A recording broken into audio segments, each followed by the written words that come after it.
Tuesday, we're looking at the basis of the millennium and the fundamental objections to it. We'll only begin to look at the introduction today, the basis of the millennium and the essential objections to the doctrine. I would never argue anything doctrinally from rabbinic tradition. But there was one rabbinic tradition, interestingly enough, that did say the earth will stand for 6,000 years. 2,000 years in chaos without the Torah. 2,000 years with the Torah. The 2,000 years in the age of the Messiah. And then another 1,000 years would come. The idea of the Davidic kingdom. The Jews lost the kingdom of David with the Babylonian captivity. Their cry, their prayer, and their messianic hope was always that it would be somehow restored by the Messiah. By the time of Jesus, there had been no prophet for over 400 years, not from the time of Malachi. There had been no prophet. John the Baptist was the first one in over 400 years. What they did have were the Maccabees, this family of priests who led the revolt against the Seleucid Greeks. The story of the first Hanukkah, which Jesus celebrated Hanukkah in John chapter 10. What the Jews of Jesus' day expected was a political Messiah who would depose the Romans, the way the Maccabees deposed the Greeks. The Jews did not make a distinction between messianic prophecy and eschatological prophecy. They made no distinction about prophecies about the Messiah and the last days. To them it was one and the same. The idea that he would come once to atone for sin and then come a second time to establish his kingdom did not occur to them. The disciples of John the Baptist and John the Baptist himself, and remember, there was none born among women greater than John. John couldn't figure it out. He sends his disciples to ask Jesus, is he the one, or should we look for another? At one point, John, or at least his disciples, had doubts. Jesus identified himself by quoting from Isaiah about coming to preach the gospel to the poor. The apostles couldn't work it out. Even after Jesus was crucified and rose from the dead, they had a question. The question is in Acts chapter 1. Verse 6. Lord, is it at this time you are restoring the kingdom to Israel? No place does the Bible ever speak of restoring the kingdom to the church. The Restoration movement, as it's known in England, Frontiers, New Frontiers, Pioneer, and New Covenant Ministries, all this teachings of men like Gerald Coates and Roger Forster and Bryn Jones, Terry Virgo, has no biblical basis. The Bible never teaches restoring the kingdom to the church. Never. Never. Only to Israel. So they expected Jesus to restore the Davidic kingdom. And he didn't do it. Now, he didn't deny he would do it. They said to him, is it at this time you're going to do it?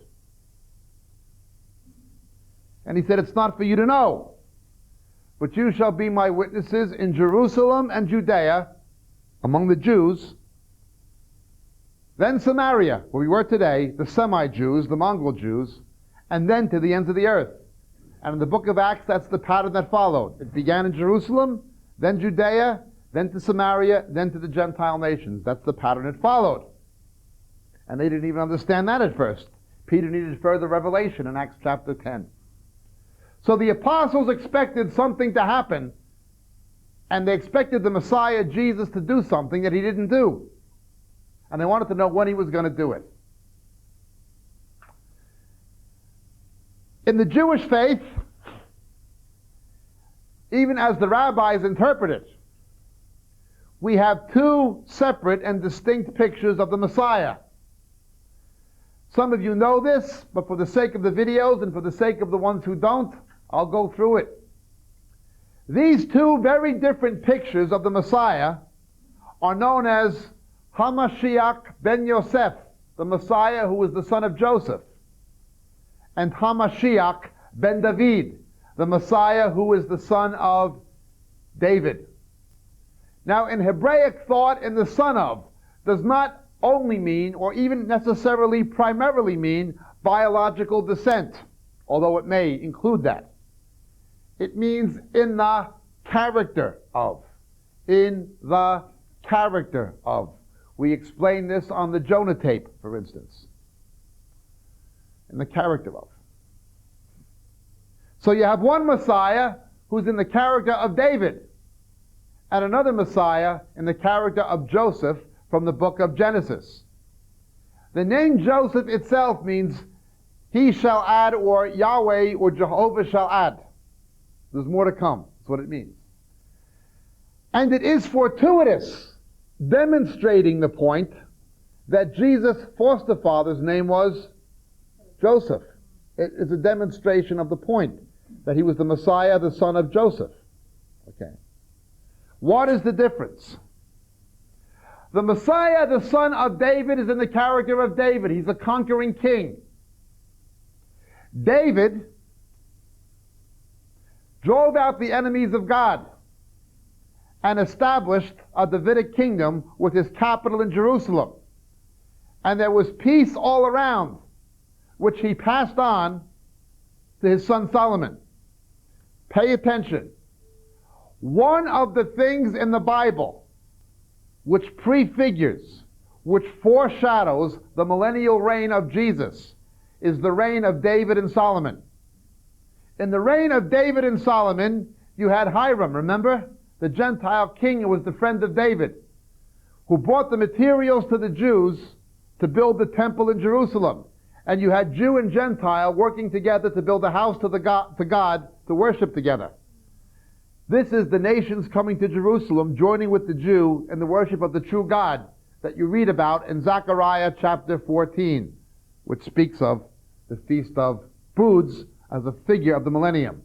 Now, I don't want to go into that in this Bible study. We'll deal with that when we go to Mount of Transfiguration, to Mount Hermon. We develop this further. We're just talking introductory now. So, when there was peace on every side, and when David brought in God's justice based on God's law, and Israel was from the brook of Egypt, which may have been anywhere from Wadi El Arish to the Red Sea, nobody knows, all the way to the Euphrates. Israel dominated the Middle East. There was peace all around, and there was justice and righteousness. That is one of the things in the Bible that in some way prefigures the millennium. Okay? That prefigures the millennium. And of course, the breakdown of it ultimately is one of the things that prefigures what happens at the end of the millennium when there's this other rebellion in some way. David is the conquering king. Now let's look now at Acts chapter 2 very briefly, please.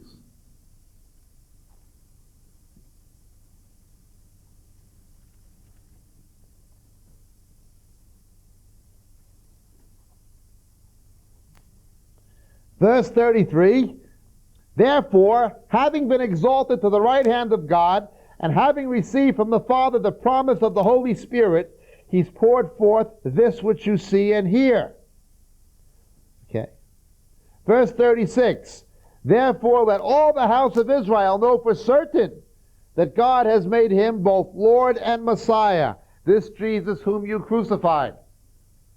God promised David that he would never lack one of his descendants to reign on the throne. Okay? Yet there is no throne of David in Jerusalem. Okay? The question is, where is the descendant? Well, we as believers would say, well, Jesus is on the throne of David in heaven. That is true. But in what way is it true? In what way is he on the throne?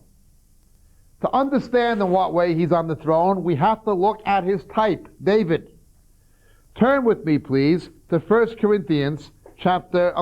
Samuel.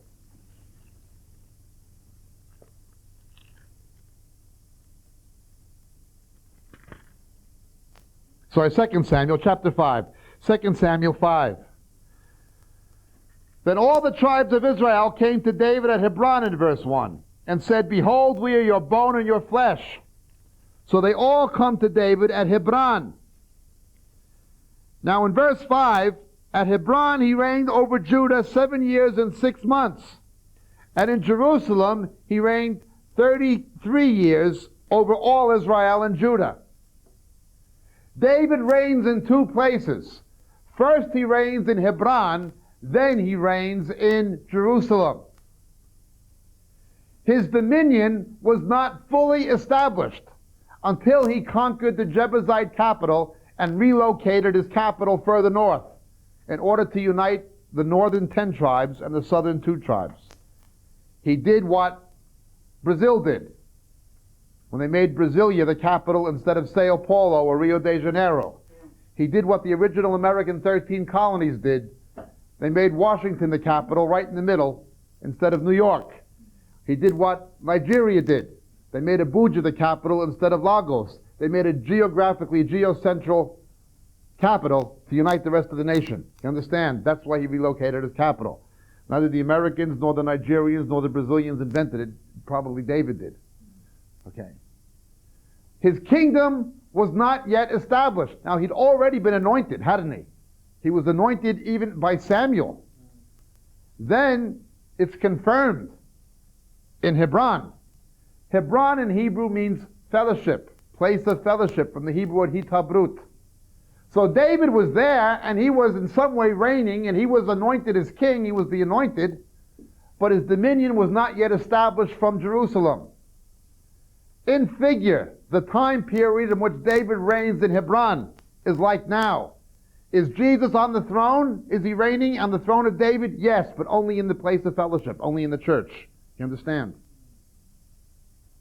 He is yet to reign from Jerusalem. When David moves to Jerusalem, that is what Jesus will do. He who is already reigning in the place of fellowship will one day reign in Jerusalem. Now this is the Messiah, the son of David, the conquering king who John the Baptist, the apostles, and everyone else expected. That's what they expected him to do. Now when we get to Galilee, we'll talk a little bit more about how the reign of Solomon and David typify the millennium. But let's look. The other picture of the Messiah is not Hamashiach ben David, the son of David, but Hamashiach ben Yosef, the son of Joseph, who was in the character of Joseph. In the rabbinic literature, he is also called Ben Ephraim, the son of Ephraim. And he is identified with the suffering servant of Isaiah chapter 52 and 53. You're familiar with Isaiah 53, yes? It's like the gospel in Isaiah 53. Ben Ephraim, son of Joseph. This is in the character of Joseph. He's a suffering servant who was later exalted. Joseph in the book of Genesis is rejected by his fellow Jewish brothers. He is then betrayed by them into the hands of Gentiles. God takes that betrayal and turns it around and makes it a way for all Israel and all the world to be saved. So Jesus, the son of David, is rejected by his Jewish brothers and betrayed into the hands of Gentiles. Then God takes that same betrayal and turns it around and makes it a way for all of Israel and all the world to be saved. Joseph was condemned with 2 criminals. And as Joseph prophesied, one lived and one died. So Jesus, the son of Joseph, is condemned with 2 criminals. As he prophesies, one will live, one will die. Good thief. They bring Joseph's cloak to prove he's not in the pit. They bring Jesus' shroud to prove he's not in the tomb. Joseph was betrayed by his brother, Yehuda, Judas, for 20 pieces of silver. And as I like to put it, after inflation, Jesus was betrayed by Yehuda, Judas, for 30 pieces of silver. Judah betrays Joseph for silver. Judah betrays Jesus for silver. Okay. Joseph goes from a place of condemnation to a place of exaltation in a single day. So Jesus, the son of Joseph, goes from a place of utter condemnation to a place of exaltation in a single day. Okay. Joseph, upon exaltation, takes a Gentile bride. He marries a shiksa.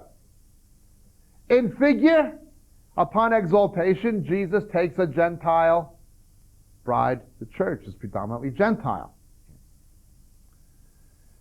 Joseph, upon exaltation, every knee had to bow. To Jesus, every knee will bow. Okay? It goes on and on and on like this. Joseph was unjustly accused of things for which he was not guilty and lied against. So was Jesus, the son of Joseph, etc. So we have a tape called One Messiah, Two Comings, where I explain this in greater detail. But Joseph was not recognized by his brothers at the first coming. They recognized him at the second coming, and they wept bitterly. To them, he looked like a Gentile, like an Egyptian specifically. He dressed like one, he spoke like one, he culturally resembled one. They thought he was a Gentile, not knowing or not recognizing he was their brother. But at the second coming, they realize he is their brother. The one they rejected and betrayed is the one who's now going to save them. And they weep bitterly. Look at the book of Zechariah chapter 12. We'll come back to Zechariah 12 again and during this tour.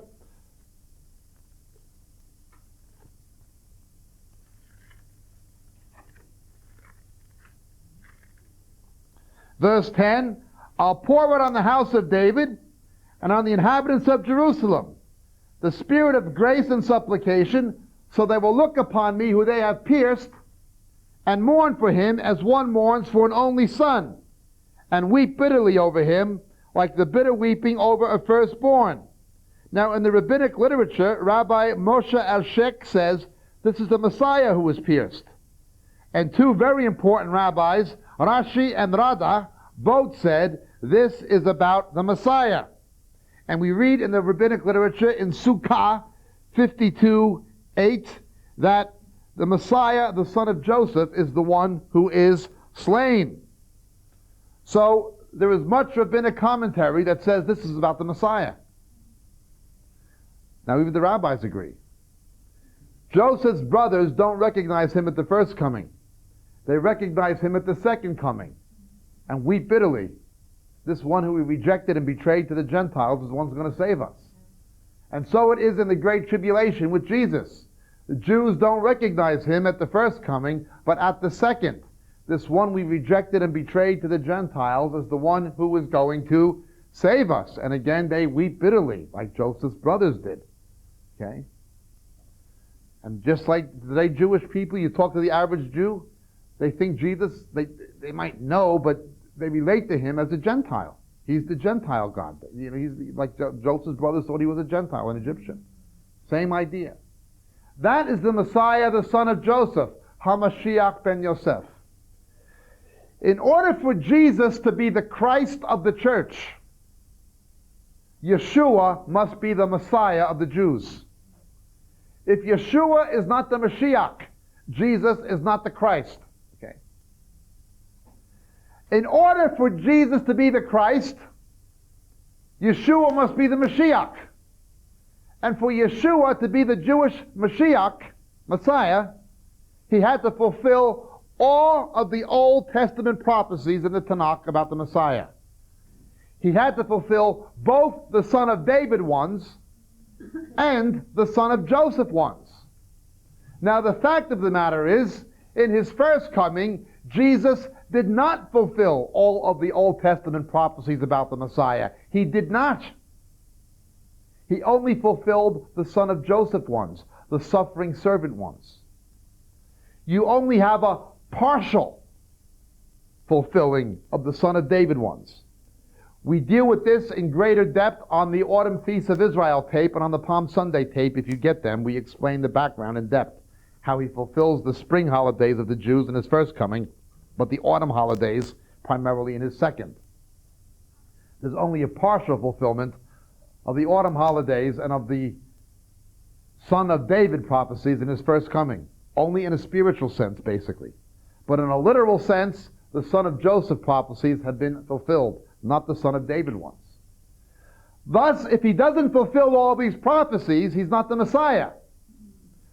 One of the reasons, there'll be two reasons most Jews will reject Jesus today, if they really thought about it, other than the fact that they were always told to reject it. One will be an argument from emotion, howbeit an understandable one. And it can be very intimidating to non-Jews who witness to Jews when they're confronted with this argument. How can you expect me to believe in a Messiah when my grandparents were killed in the name of Jesus Christ in the Holocaust? Talk to my wife's parents who were in the Holocaust, they'll tell you. What's the gospel of Jesus Christ? They'll tell you. That's Jewish children being put into an oven or a gas chamber. That's the gospel. That's what they think. They're getting more friendly now, but you'll meet them, but that's the orientation of their thinking. What false Christians did to Jews. The answer to that is really quite simple.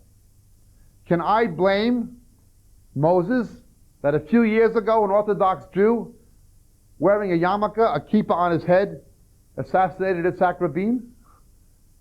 Because Rabin was assassinated in the name of Moses and the Torah, should I reject Moses and the Torah? Well, then how can I reject Jesus in the New Testament because of what false Christians did in his name? You understand? The Jews murdered their own prophets in the name of Moses half the time. I can't reject Moses because of what? Because they put Jeremiah in prison or sawed Isaiah in half.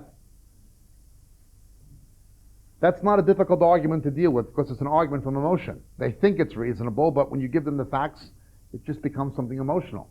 It's an emotional barrier, not an intellectual one. The other argument is more difficult. Why didn't Jesus bring in worldwide peace? Why was there the Holocaust? Why are we destroying the environment? Why are these children starving massively in famines in Africa?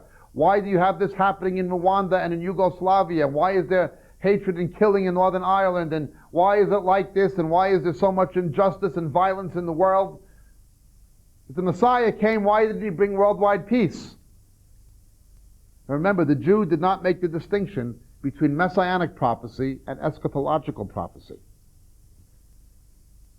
Now, the answer to that is in the book of Daniel, chapter 9. It says the Messiah would come and be cut off. He would die. And wars and desolations are determined until the end. It was not his purpose to bring worldwide peace in his first coming. In his first coming, he comes to be an atonement for sin. In his first coming, he's the son of Joseph. In his second coming, he's the son of David. It's one Messiah with two comings. You can order the tape from Moriel in your respective countries. Okay. In his first coming, he's Hamashiach ben Yosef. And his second coming, Hamashiach ben David. And the Talmudic literature goes to unbelievable lengths to try to reconcile these two contradictory pictures of the Messiah. How could he be both a conquering king and a suffering servant? Well, it's one Messiah, two comings. In his first coming, he's the suffering servant. He's Ben Ephraim. He's son of Joseph. In his second coming, he's the son of David. Now, if there's no millennium, if he's not going to reign from Jerusalem and establish the kingdom, he did not fulfill the Old Testament prophecies. He's not the Messiah. But he will reign from Jerusalem. He will fulfill those prophecies. This idea of amillennialism and postmillennialism were inventions of incipient Roman Catholicism after the time of Constantine.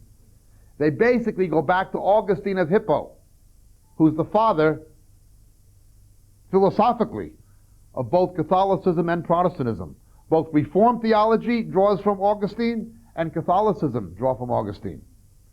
The Reformers never went back to the Bible. They went back to what Augustine said about it. After Constantine Christianized the Roman Empire, they had a problem.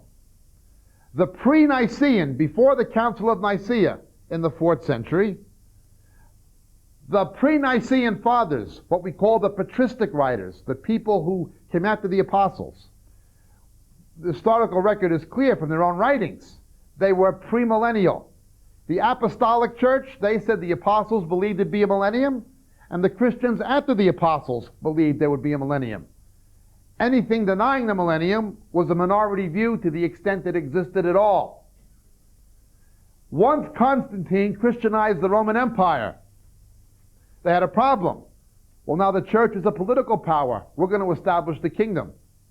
Kingdom now. It doesn't begin with Gerald Coates, or they thinks it does, but it doesn't. It goes back to Constantine the Great and what came after him, Pope Gregory I, etc. So they begin to spiritualize the millennium and say, well, no, it's only spiritual. It's fulfilled in the church. So we had quite a situation. Let me tell you something with which you may be familiar. There was a countdown. How many days left in the millennium? And people were saying, there's going to be tumultuous changes. Hold your breath at Christmas, because by New Year, it's going to be a new world. And major so-called Christian leaders were telling people that tumultuous events were going to happen that were going to change the face of the world forever, and it would herald the return of Jesus Christ. And they were saying, there's 5 months left in the millennium. Then there'll be a new millennium. And there's 4 months. And there's 3 months and 2 months. And then December there was a countdown. Get ready, get ready, get ready. And nothing happened. Does that sound familiar? Who was I quoting? Try Pope Sylvester II, 999 A.D. Nothing new under the sun. We have a tape, we explain all this stuff. Nothing new under the sun, it's called. What happened? Well, people began bequeathing all of their lands and castles to the Pope and all this stuff because they thought Jesus was going to come back at the end of the millennium. Nobody got the money back. It was a big con. You know, Y2K was a big con. What they don't realize is Y1K was a big con. You know? Con is a con. It's the con. Big con. Silly people doing irrational things. Well, Jesus didn't show up, but it didn't shake the church's foundations in its wrong belief. In fact, instead of correcting it, the reformers continued with it. The reformers largely ignored eschatology anyway, and they had no problem spiritualizing it away with an added feature. The prophecies of the millennium in the Old Testament speak about sacrifices and a reinstitution of temple worship where there is blood sacrifice. The reformers, for all of their faults, they made a lot of mistakes, but every one of the reformers, Martin Luther, Martin Bucer, Occampodeus, John Zwingli, John Calvin, Thomas Cranmer, every one of them were Roman Catholic priests who got saved reading the Bible. Every founder of Protestantism was from the Roman Catholic clergy. Not only were they from the Roman Catholic clergy, but they were humanist scholars. They were from the intelligentsia of the Roman Catholic clergy, who went back learning Greek and so on, and they saw through the Vulgate and they realized what they were believing was wrong. Now, they knew from Hebrews and from Peter that Jesus would die once and for all, which went directly against the doctrine of the Mass, which says he dies again and again and again. So the reformers reacted staunchly, and rightly so, against this idea that there's further sacrifice, because the sacrifice of Jesus is perfect once and for all. So therefore, they had an added impetus to reject anything to do with the millennium, because how could there be more sacrifices? That's Catholicism. Now, their motives were perhaps more honorable, but they were still wrong. We'll look at this further, not so much tonight. I'll leave it to the side for a moment. But their failure was this. They failed to draw a distinction between the different kinds of offerings. Guilt offerings, the sin offerings, but then there's memorial offerings. Okay? There's no more sin offering in the sense Jesus died for our sins once and for all. Okay? There's no more sacrifice for sin once and for all. But memorial offerings were something different. Let me explain. Do we bring sacrifices as Christians? Yes, 1 Peter 2:5 tells us we bring sacrifices into the temple of God, which is the church. We're told, present yourselves as a living sacrifice. We bring a sacrifice of praise, we give offerings, all this kind of stuff. There are sacrifices, but not for sin. The way that the Old Testament offerings, like the Yom Kippur scapegoat, Hasa'er Zazel, and the Passover lamb, they were symbols of what the Messiah would do. They were pictures foreshadowing what Jesus would do. In the millennium, they will be object lessons teaching about what he did do for the people born at that time. There'll be a way to demonstrate the gospel retrospectively as they demonstrated the gospel prophetically in the Old Covenant. You understand? In the Old Covenant, they were symbols of what the Messiah would do. In the millennium, they're pictures of what the Messiah did do. But the blood sacrifice would show the utter abhorrence of sin. In the millennium, there's going to be a kind of, I wouldn't call it a problem, but a complication. The complication is this. The fallen nature will exist, but it will be subdued because Satan will be imprisoned and because the dominion of the world, its culture, its economy, its government will be in the hands of Jesus reigning from Jerusalem. Okay? So temptation as we have it now won't exist. The most that could happen is the flesh could incite us, but there won't be things in the environment tempting us or even inciting the flesh in the same way it is now. Thus, the abhorrence of sin. We can look at the abhorrence of sin by picking up a newspaper or putting on the news, on the television. Just put on CNN, you can look at the abhorrence of sin. You can just find one tragedy, one human disaster, one injustice after another. We don't have any need to understand the abhorrence of sin. In the millennium, they will have a need to understand the abhorrence of sin, because it won't be something they will be able to see its ramifications in the same way that we do now. Okay? Thus, these things will be object lessons demonstrating what Jesus did. Now, there's more to it than this. We'll look at this further on our tour. But that is the Protestant objection. Okay? That's the Protestant objection. Now, let's look at the main justification people give. Turn with me, please, to the book of Revelation, chapter 20. Revelation, chapter 20. I know you've had a long day. We don't want to go on too long. But we want to certainly cover the introductory perspective of the millennium.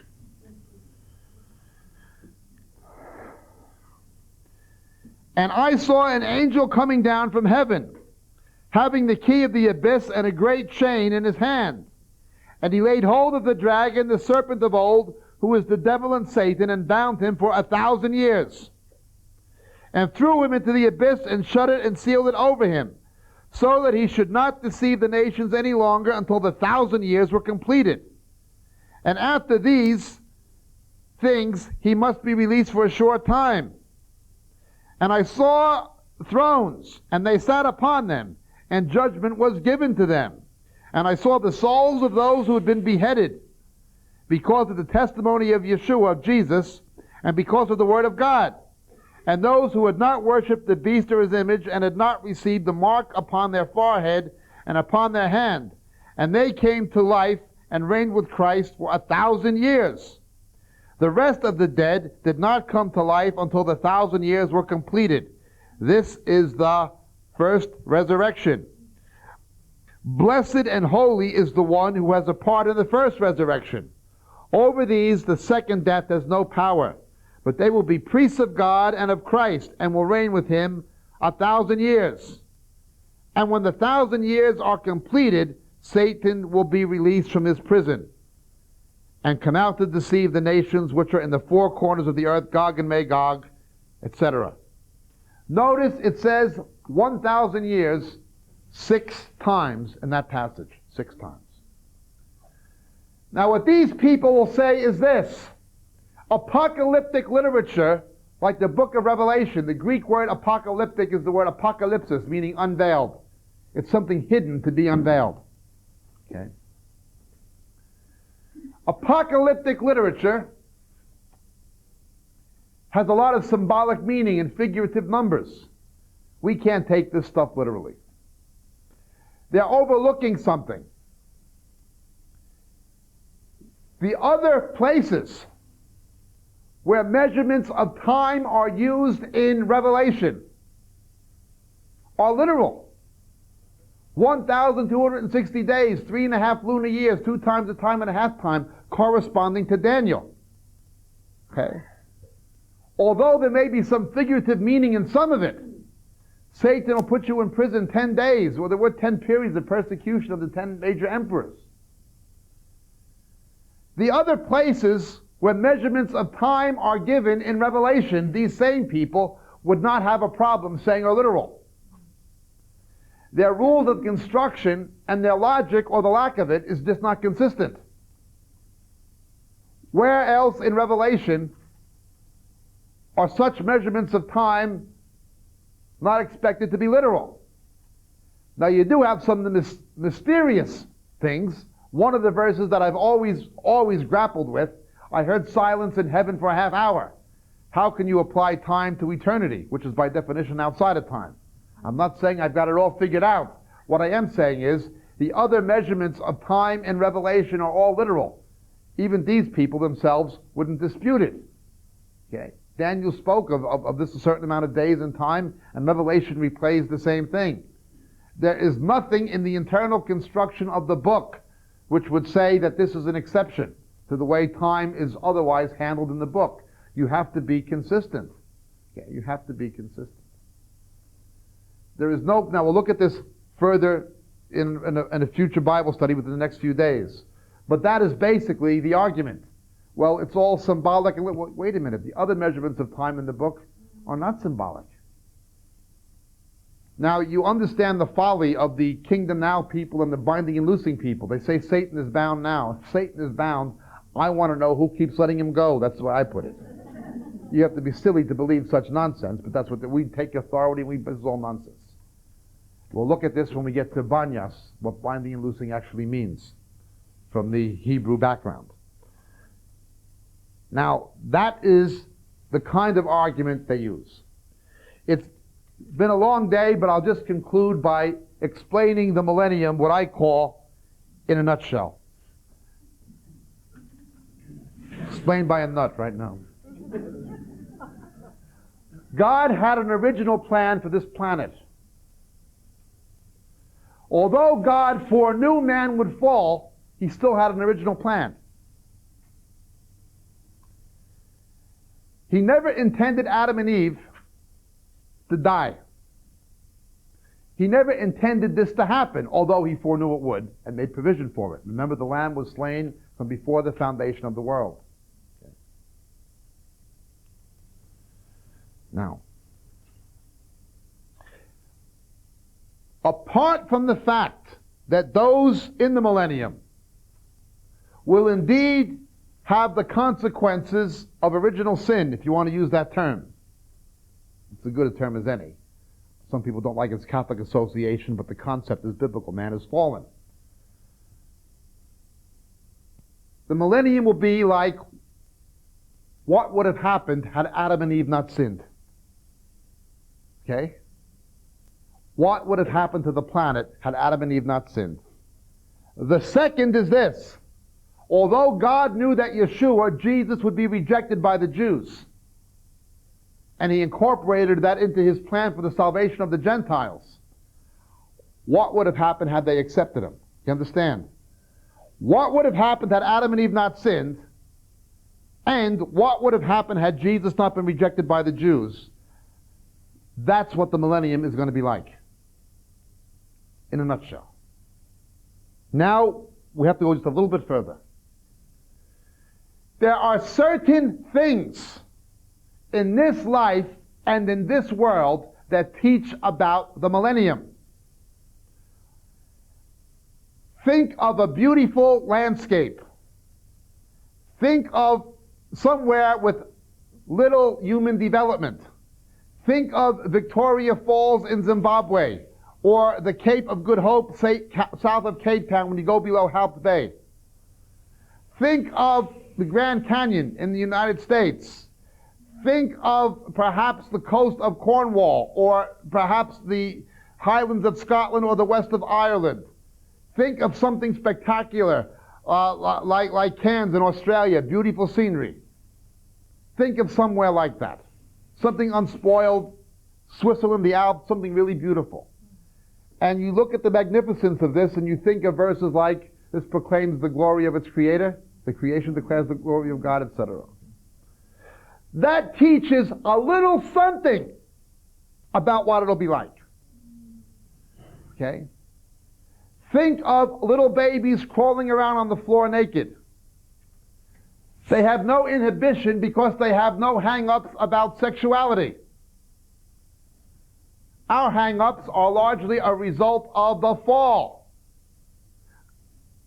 The way babies, small children, have not yet been corrupted by the world. As they get older, they get more like the world. But when they're real little, they may do wrong things, but they don't know it's wrong. The way little babies are, that teaches something about something. It's a microcosm of what the millennium will be. You understand?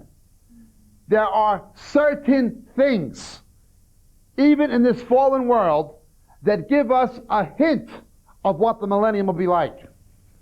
The most significant of these for believers, however, should be the breaking of bread. When we're one body and we're testifying what Jesus did for us in his death and resurrection, but what he's going to do at the marriage supper of the Lamb when we're with him, okay? There are certain things that teach about the millennium. God is using certain things, even in this world and even in this fellowship, to teach about the millennium. So too, the millennium will be when Jesus, in a face-to-face way, the way he taught the apostles, will teach us about heaven. You understand? The millennium will be a school. Will be taught by Jesus personally about the things of the Father. You understand? What no eye hath seen, what no ear hath heard, hath God prepared for those who loved him. We can't understand what heaven is. It's veiled, it's apocalyptic. We just know it's going to be good. You can only read what you can make out of Revelation, but even that doesn't communicate it, because Paul and John say, I couldn't express these things. What no eye had seen, what ear had heard, had God prepared for those who loved him. You can't understand heaven until you get to the millennium and Jesus teaches you about it. The same as there are certain things in this life or this world for Christians that give a little hint, that teach about what the millennium will be like. When we have the face-to-face fellowship with Jesus, reigning from Jerusalem, that's when he will teach us what heaven will be like. You understand? We can't comprehend heaven now with our human mind and our fallen nature. The way Jesus taught his disciples the things of the Father face to face, so he's going to teach us in the millennium. Okay? That's the best way I can explain it in a nutshell. Now, we'll just leave it there until tomorrow.